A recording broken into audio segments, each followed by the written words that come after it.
Let's continue to discuss the energy equation today. And the first thing I want to do, of course, is a little review to clarify. We got turned out a little bit yesterday with some signs, and so I want to now go over it carefully so that we get unturned out and everything's clear. Okay, so let's start with a little review because this is very important. I would arguably the most important aspect of your work as mechanical engineers is to deal precisely with the energy equation, and especially in today's world, energy and the engineering activity around energy is hugely important. And so I want to make sure that this is very clear in your mind. So let's do a little review.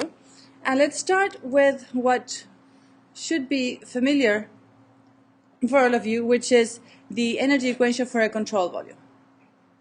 So here I think we were all okay. So for the control volume, we had the unsteady term, which represents the change of energy inside the control volume. Energy in the control volume times the density. Okay, of course, this little e is energy per unit mass, and integrated over the volume. So I've not been entirely consistent here with writing this dV with a little extra bar to not be confused with the velocity. So I hope that you'll be careful when you go over your own notes not to be confused between the V for velocity and V for volume. I have tried in the past to do some little curly V, but it doesn't really work very much, so I've used this bar to indicate volume. So that's the unsteady term. And we also have, of course, the flux terms, the terms that represent the energy flowing across the control surfaces, and that is energy per unit mass times density, and we have V dot N, this term which always appears for our flux terms, and differential of area. And that was equal to, we said, I wrote it in this form, Q net in plus W dot net in for the control volume.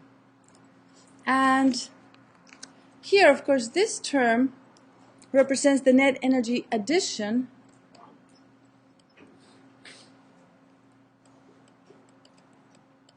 due to heat transfer.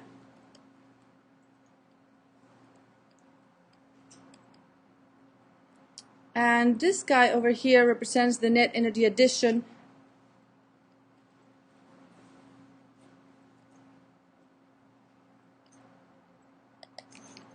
due to work. And this makes sense physically to us because we're saying, okay, any accumulation of energy inside the control volume has to be due to the balance of what comes in and goes out, plus any addition of energy that we bring into the system or control volume through heat or work. So that makes sense, right? We add work or we add heat to the system, and it can either add to the accumulation or perhaps come out through one of the control surfaces. So then we discussed this work component here, and we said, well, the net addition of work in the control volume could be due to perhaps any rotating machinery, which we call the shaft work, and usually it is going to be equal to the torque times the angular velocity. It could be due to a pressure, and in that case it's going to be work done by the pressure, as you've seen in thermodynamics as well. So minus P V dot N dA, always our N is the outward unit Norman. And also we could have work due to shear, but we said this was usually going to be zero because we are going to choose normally our control surfaces wisely, and it's going to be velocity parallel to the normal so that we don't have to worry about any tangential forces acting on the control volume. So in general, this is going to be something we can apply, and we're happy with that. Okay, so now with our decomposition of the energy in terms of internal energy. This is now velocity, velocity squared over 2, kinetic energy and potential energy. We can then rewrite the equation above. Let me change colors and write d dt. This one doesn't change. E rho d volume. This is the unsteady term. But now we can write our flux terms, including all of these three terms, plus the pressure, which we move to the other side. U plus P over rho plus V squared over 2 plus GZ rho V dot N dA. So far, so good up to here. We haven't changed anything with these terms on the right, except that we've decomposed the work using these three forms of work, right? So we've taken the pressure work to the left-hand side of the equation. We've assumed that the tangential shears do no work, and we've left the shaft work over here on the right. Say again, I couldn't hear you. This term over here, so all of the work, which was this term, right, we decompose into these three forms: shaft work, pressure work, and shear work. This one is 0. This one remains here where it was, and the pressure work I took to the left-hand side of the equation because it was it's also an integral with respect to the surface. So everything is the same, except the rho wasn't there, so I divided by rho multiplied by rho, so this term is the same as the pressure work. So all of the surface integrals have been bunched together. Everybody follow me up to here? Everybody clear? So this is the part that I think was okay, so up to here, right? Yesterday? So we've now come to a common ground where we can go to the next step and make sure that it's all now tidy, and all our signs are, somebody's writing over there in the back, so I'll wait for a few seconds more. Just in one more slide we should have it all clear and answer your question from yesterday that was a little bit fuzzy. Okay? Okay, so now I'm going to write the same equation, but I'm going to assume 1D and steady flow. By assuming that it's 1D, I have one inlet, one outlet. We're going to choose our control volume wisely, which means, you know, we're going to choose our control surface to be perpendicular to the velocity, and so we can immediately write out that surface integral term by realizing that the surface integral is only not 0 where the fluid enters or leaves the control surface, and V dot N is simply V with the right sign, and we can integrate the area. So that means that we can write out that explicitly as m dot, and we had, so one inlet, one outlet. The unsteady term goes away, so d dt we don't have to worry about.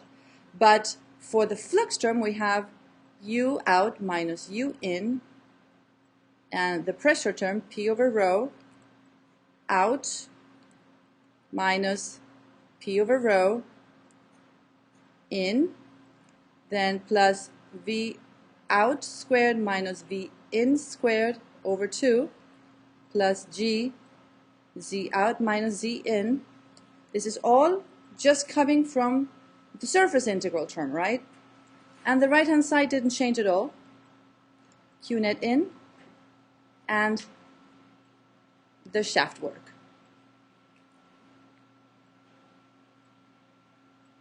So now we said that, so we divide by the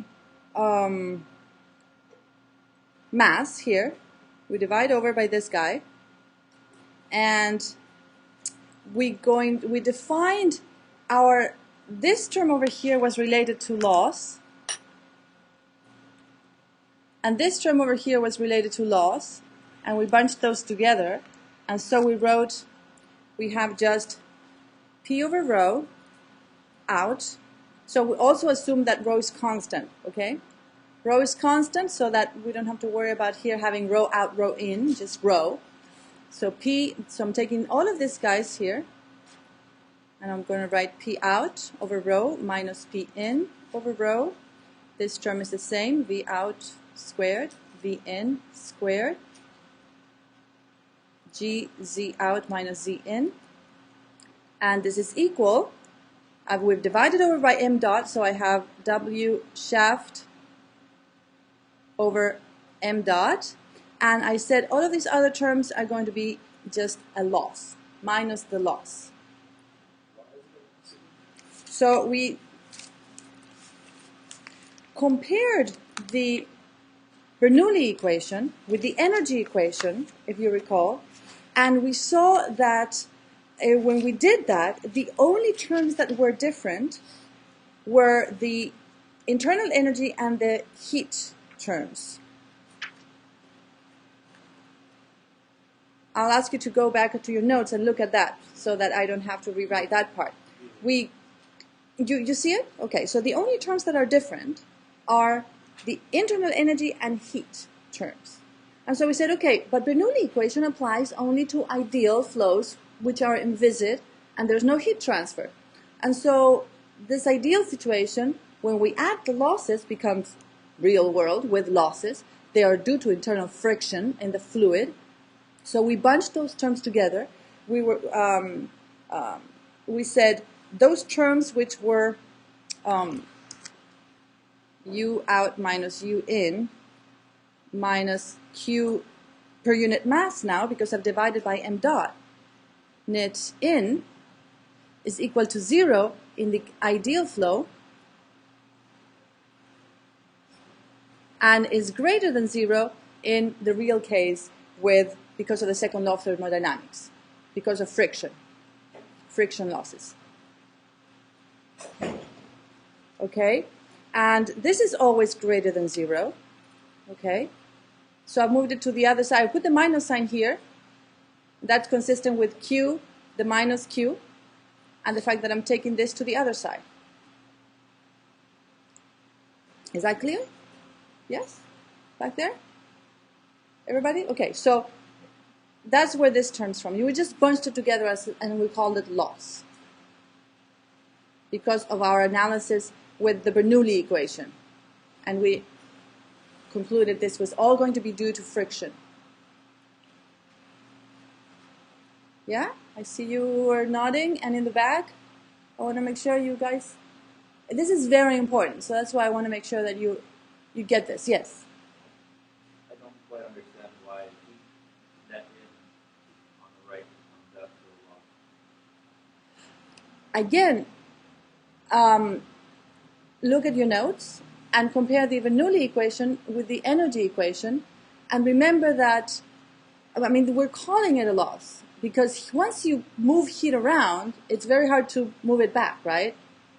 Heat just flows from hot to cold, and moving it back requires work, correct? It's an irreversible process. In that sense, it's related to the second law of thermodynamics. It's irreversible. Once heat goes somewhere, you have to apply work to recover that, turn it around. So that's the reason.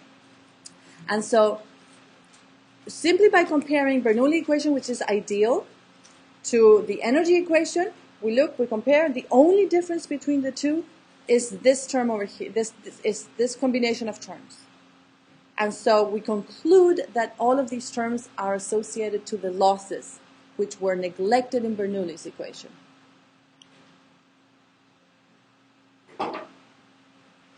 You good? Good. Somebody shaking their head up and down, which is good. Okay?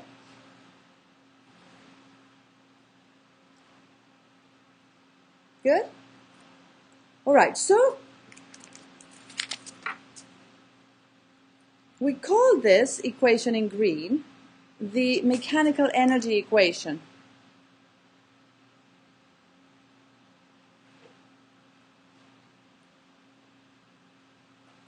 or the extended Bernoulli, because Bernoulli is ideal for ideal flow, but this one is for real flows with friction. So we call it the extended Bernoulli equation.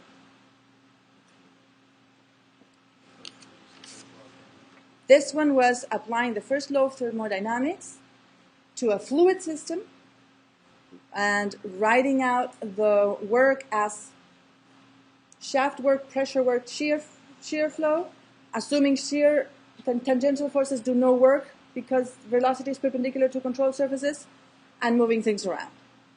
Those are all the things that are included in this equation up here, and 1D steady. Okay? So we've done a lot of work to get to this equation at the top from the first law of thermodynamics. All right?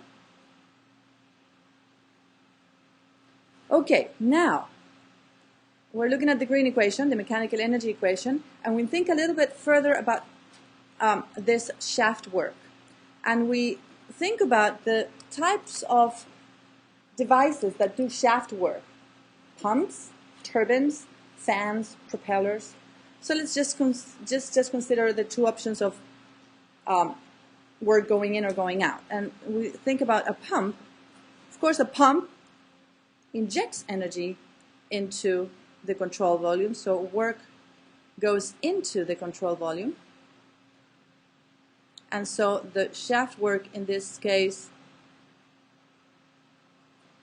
is greater than 0. In a turbine, work goes out of the control volume, so the shaft work is less than 0.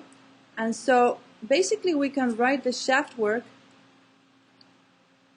as the work of the pump, positive, minus the work of the turbine, with the minus here, now explicitly the sign given. The number itself, WT, is a positive number, but we've explicitly written the minus sign here because we know that is work that goes out of the control volume. The turbine extracts work from the control volume. We're going to write it this way.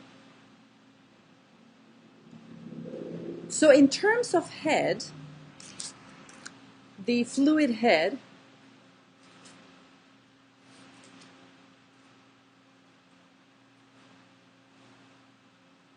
we can write the same equation up here as, so in terms of head we have to simply divide by gamma multiplied by rho, basically. So we have P out divided by gamma. This has units of length. And I'm also going to just leave all the things that have out on one side and only move these guys to the other side, the terms that have in. Okay? So P out divided by gamma plus V out squared over 2G now. Don't forget the G today. Plus, I divided by G, so I have Z out equals 2. And all the things that are in, I've moved to the right-hand side. So P pressure in divided by gamma plus V in squared over 2G plus elevation in. And I'm going to leave these terms on their own, but I now express them in terms of head, so is plus, I'm going to simply write shaft first and loss from here, from the mechanical energy equation, and then this one I'm going to write as P minus T. So the pump head minus the turbine head. While you copy that over, I'm going to delete this thing at the top to make a little bit of space to do a cartoon. Oh yes, thank you. This is trying to speak and write at the same time. Doesn't always work.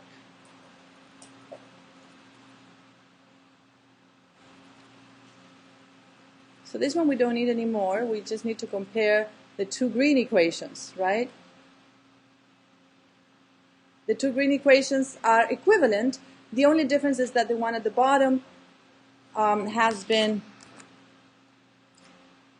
basically multiplied by rho and divided by gamma to get units of length. And all the things that are in, which have a negative sign here, have been moved to the right-hand side. You agree? Okay, if this isn't good, then I...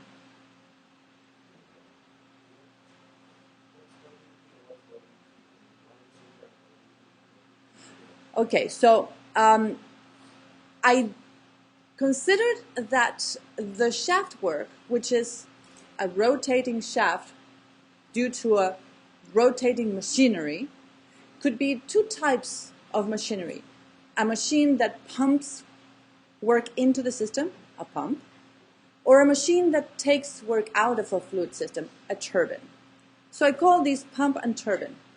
And I think, okay, pump will always mean work going into the system, so the shaft work in that case is positive. A turbine will always take work out of the system, so the shaft work would be negative. So I write this explicitly as the work of the pump minus the work of the turbine, because I can explicitly now put that minus sign here. I know that a turbine will have a minus sign due to the fact that with my convention that I've applied from the beginning, this is consistent. You have to be careful that some books may have a different convention, and perhaps in some other courses you may have a different sign convention. You just need to understand the sign convention we're using and make sure you're consistent all the way through. So that's one thing to be careful. This sign business is just a convention, okay? So are we all comfortable up to this equation, the second green equation? Yes. First one is when you take the control surface into the one assumption you're making is that E is constant. We assume that every quantity, so when I say 1D flow, we assume that every quantity is uniform across the control surfaces. E, P over rho, V squared, all of them are constant. And we take them out of the integral, right? And we also assume that the velocity is perpendicular to the control surface. And velocity is also, of course, uniform. And so that comes out of the integral as well. And the only thing left of that dot product is a sign that I need to take care of. That sign is here, positive for out, negative for in. Because when the velocity, the fluid goes in the system, the velocity has opposite sign than the outward normal. And so that minus sign comes from that dot product. This minus sign here, here, and here in that surface integral. So then that integral is taking both surfaces In and out. So what we have is something like this. Suppose that we have a pipe going in. We'll have a pump. Say this pump raises the fluid a little distance. Then we are going, against some losses, perhaps some distance. Then the, pipe goes down, another sort of elevation, another,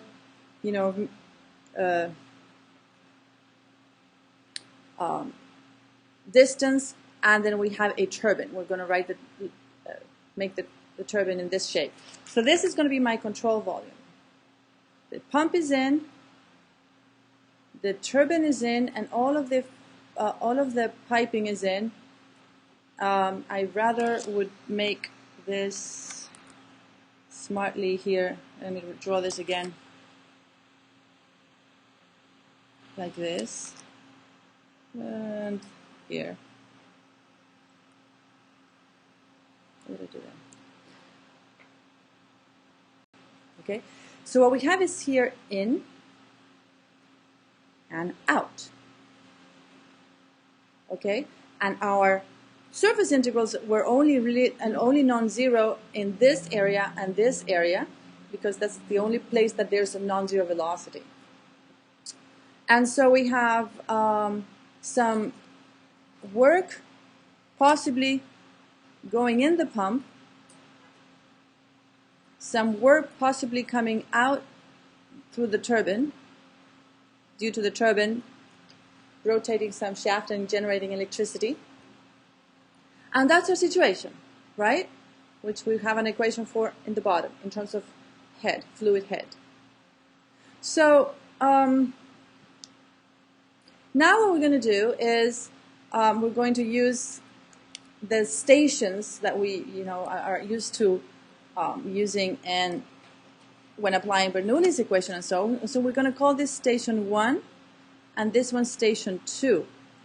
And obviously in is 1, out is 2. So whenever here I have an out, I'm going to put a 2. Whenever I have an I here, I'm going to put a 1. Okay? This guy has negative sign here, so I'm going to take this guy with a negative sign to the other side, this guy with a negative sign to the other side. And I'm going to write it right on top here so that it's clear. For an O, I write a 2. For an out, I write a 1. And I'm going to write this equation again in the top, okay? With this rearrangement that we decided to do.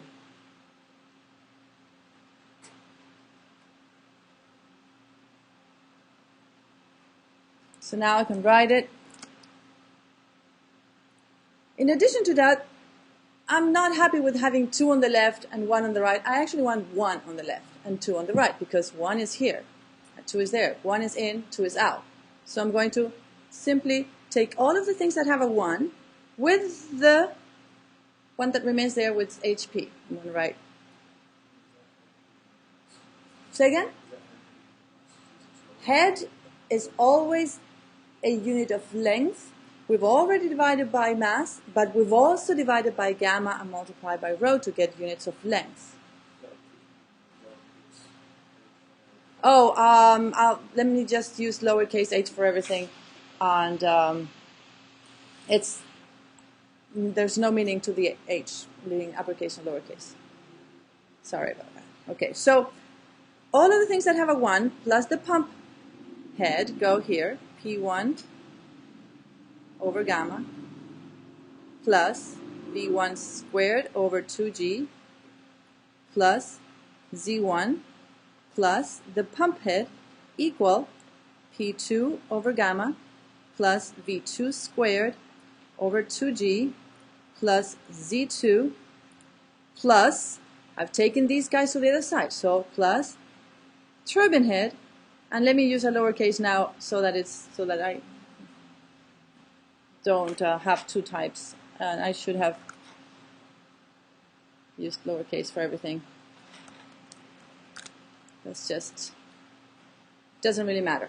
The one reason not to use lowercase is not to confuse it with enthalpy when we're working with enthalpy. But I haven't found a convention that's fixed, so I guess try not to be confused in the context of this is only, the way to not be confused, I guess, is if the equation has units of length, then the only thing that this can be is fluid head, because that has units of length. Right? Enthalpy will have units of energy per unit mass, and so you see how I rearrange things to go from the equation at the bottom to the one at the top?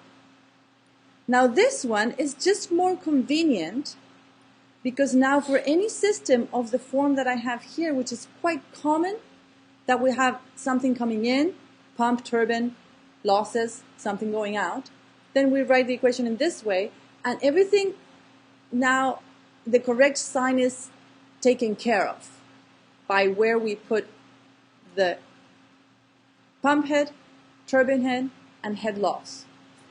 The sign is already taken care of.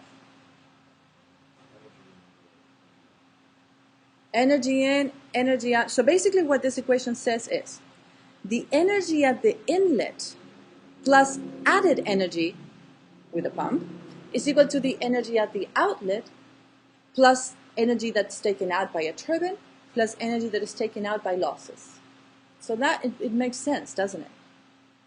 Energy in plus added energy is equal energy out plus energy taken out by turbine and losses. Yes? Good? Like there, yes? The number itself is a positive number, but we put it on the side which before was, it had a negative sign. We just moved it to the other side of the equation. But so every number in here is a positive number, in fact. We've just placed it in the right place of the equation. Okay? And it also makes sense physically. Energy at the inlet plus energy of the pump equals energy at the outlet plus energy taken out by a turbine and energy taken out by losses. So I think that should clarify, the summary should clarify the, we got a little turnaround with the signs yesterday. Yes, indeed we did, because we moved things around from one side of the equation to the other. And now we see it all clearly, right? Good. So this is the equation that we're going to be using in the problems, and it's just a very useful form. Is the turbine head directly related to how much energy you're taking out of the turbine and the problems that we're dealing with? We haven't talked about efficiency yet. So this is actually energy that the turbine takes out of the system. But the turbine losses might mean that not all of this energy can be turned into electricity, for example, and the efficiency of the turbine itself will come into play there. This is how much energy the turbine takes from the control volume, not how much it gives to the grid. This we'll see in a moment. We'll see immediately in an example. No other questions? Good. So let's continue with the problem that we were discussing at the end of the class yesterday. And so far we had been able to get to the point that, so head loss was given in this case, and we had been able to, let's write the equation again. And we had also included the kinetic energy correction, this little alpha here, although it's 1. In the equation it just changed that term. So let's write the energy equation in the same form we have it in terms of fluid head, P1 over gamma, plus, and we have now the energy correction. That doesn't change the equation much. It's just a correction for possibly a distribution of velocity across cross sections over 2D plus Z1 plus pump head, like we just had, equals P2 over gamma plus alpha 2 V2 squared over 2G plus Z2 plus, if we had a turbine, we'd put a turbine, but there is no turbine, so what's the point? There's no turbine in this system, so let's just put the head loss. So these guys are 0. These guys cancel out because V1 is equal to V2. And, well, alpha is equal to 1 in both cases. And we have everything else, P1, Z1, P2, Z2, and the loss is given. So we can get immediately the pump head. This is as far as we got yesterday. So H pump is equal to P2 minus P1 over gamma plus Z2 minus Z1 plus head loss. These were all given in the problem. 350 was P2 minus 70, all in kilopascal, so carry your units, divided by gamma. For water, 9.81 kilonewton divided by cubic meter, and then the difference in elevation, this is 30 meters, this is 40, so the difference in elevation is just 10 meters, and the head loss was given 3 meters. So we could check our units here just to make sure that everything's correct. It should be meters, and our result is 41.5 meters.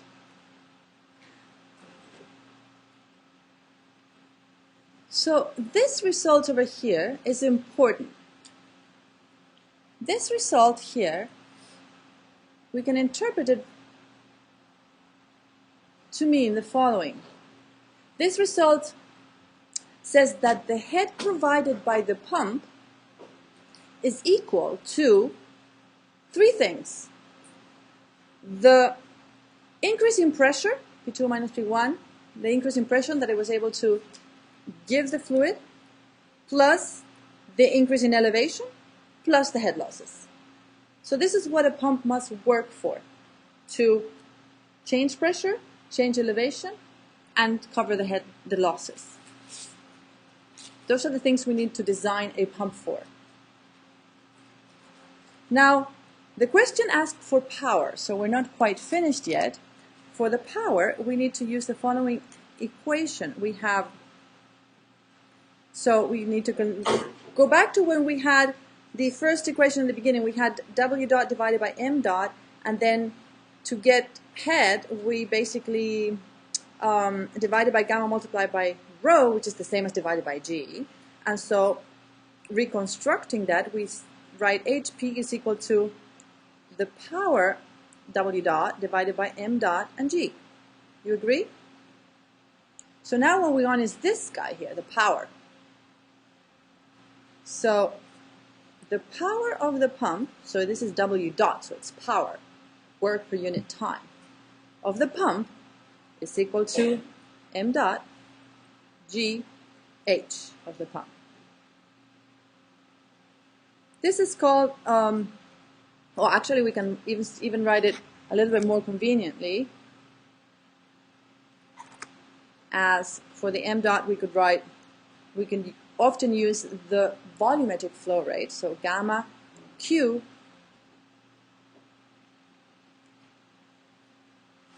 and this is the pump power equation. So for our case, we were given, in fact, Q, here it is, it's 0.5 cubic meters per second. We know gamma of water, we were told that it was the 10 degrees, and we look it up in a table.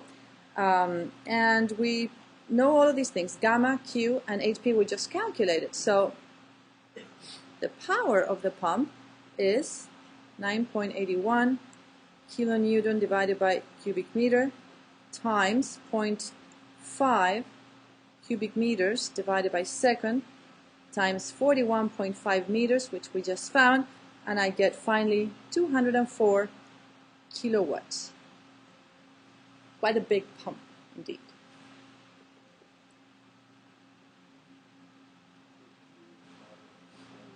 I couldn't hear you. Q is volumetric flow rate, yes. Cubic meters per second, right? Not to be confused with heat. Yes, yes. Unfortunately, sometimes we only have a few letters for things, and convention has, dictated that we use certain letters twice. Unfortunately, and you, from the context, need to. Okay.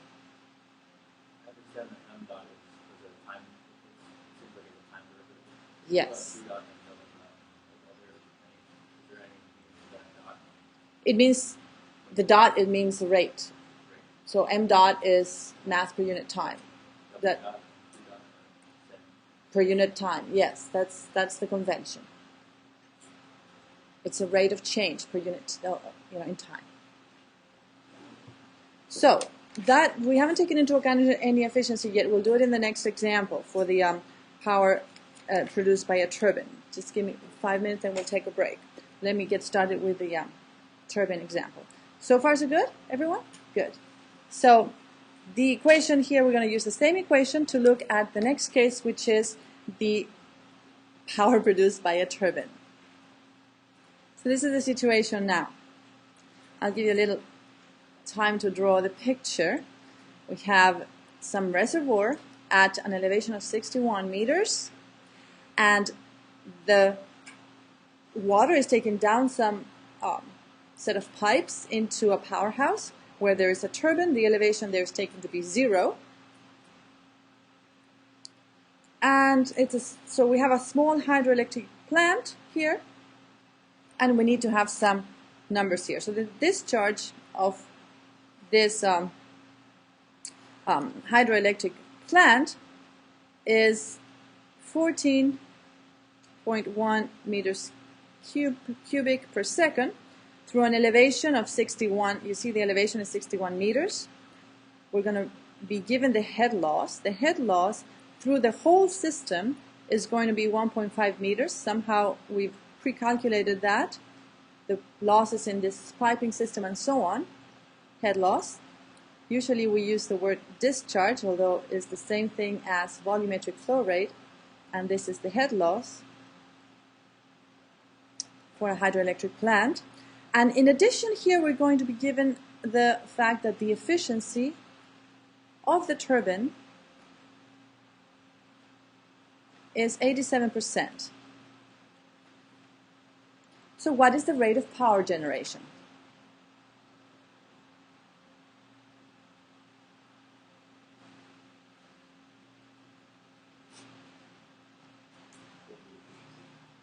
Huh? It's not bad. It's okay. Could be better. So we have water at 10 degrees Celsius again, and so gamma 9.8 kilonewton per cubic meter, and we're going to use the energy equation just like we did before. Can I erase the sketch? Everyone, did you copy the sketch in your notes so I can make more space? Okay. So I'm going to write the energy equation. Again,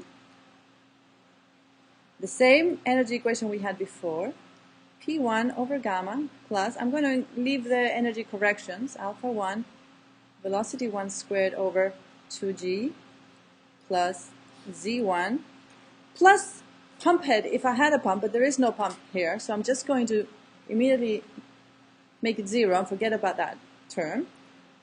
P2 over gamma plus alpha 2 V2 average squared over 2g plus z2, the elevation, plus we had a turbine head plus head loss. Everything the same except we've taken the pump head to be equal to 0 here. We also have a lot of other things that are 0 in fact. This one is 0 because 0.1 was at the top of the reservoir. This one is 0 because 0.1 was at atmospheric temperature. This one is 0 because 0.2 is also at atmospheric temperature in the reservoir somewhere far away from the turbine, so it's just the water that came off into a little lake, pressure, atmospheric pressure. The velocity 2 is also 0 because, again, we have one reservoir and another reservoir. So if you look back at the picture in top of my writings here, the 0.1 is somewhere in the reservoir up the top, 0.0 is somewhere in the pond at the exit. So we've chosen those wisely so that a lot of things cancel out. And we still have the elevations, of course. We take V1 and V2 approximately equal to 0. And so P1 equals P2, okay, we're good. We have only that the head of the turbine is equal to, we take this Z1 to the other side, Z2 minus Z1.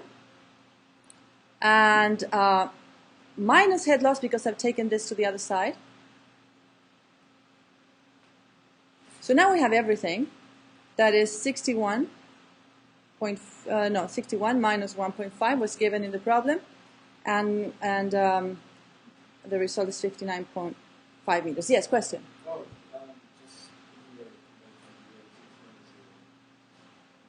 C2? Oh, did I make a mistake there?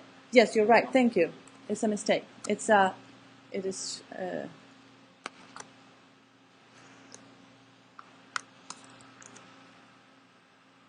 Somebody else caught it too? And was going to tell me something? Yeah? Okay, thank you. So what this is saying here. This is an important result for the turbine case. What this is saying is that the head supplied to the turbine by the fluid is equal simply to the change in elevation minus the losses. Which makes sense as well, right? Physically. for the turbine. With, the fluids on both sides of the turbine are atmospheric pressure, no velocity. They're just two reservoirs, right? The only difference is elevation difference and head loss, some loss through the piping system due to friction. Does that make sense to everyone? So the final thing is the power and efficiency. We haven't done that yet. Then we'll take a break. Power is the same thing as for the pump head. Remember, we have the turbine head, and HT is equal to the work per unit time of the turbine divided by m dot g. So we can write power of the turbine is equal to m dot g turbine head, which is equal to gamma q turbine head, and this is going to be the turbine power equation.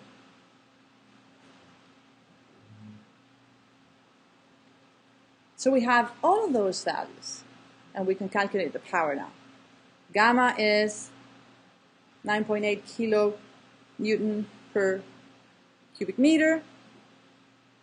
Q was given in the problem was 14.1 cubic meters per second.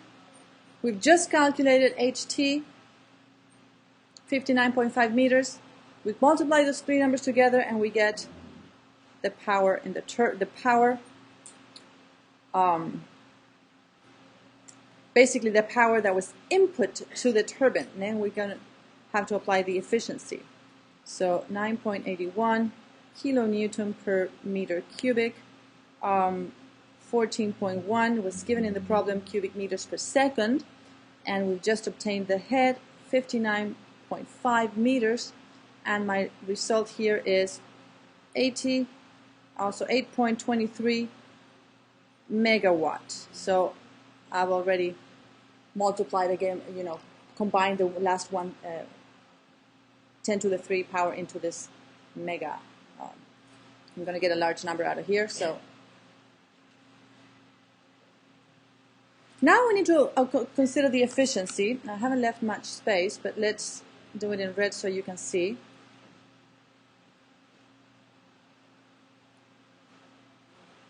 And the efficiency is defined as basically the power output that we can obtain divided by the power input in the turbine. Okay? This is the power that the fluid gives the turbine, but only a fraction of this we can actually convert into electricity. And that fraction is 87%. So this is 0.87, and so the power output is 8.23 megawatt times 0.87. That's the fraction we can actually get from the turbine and convert into electricity finally. And that's the answer.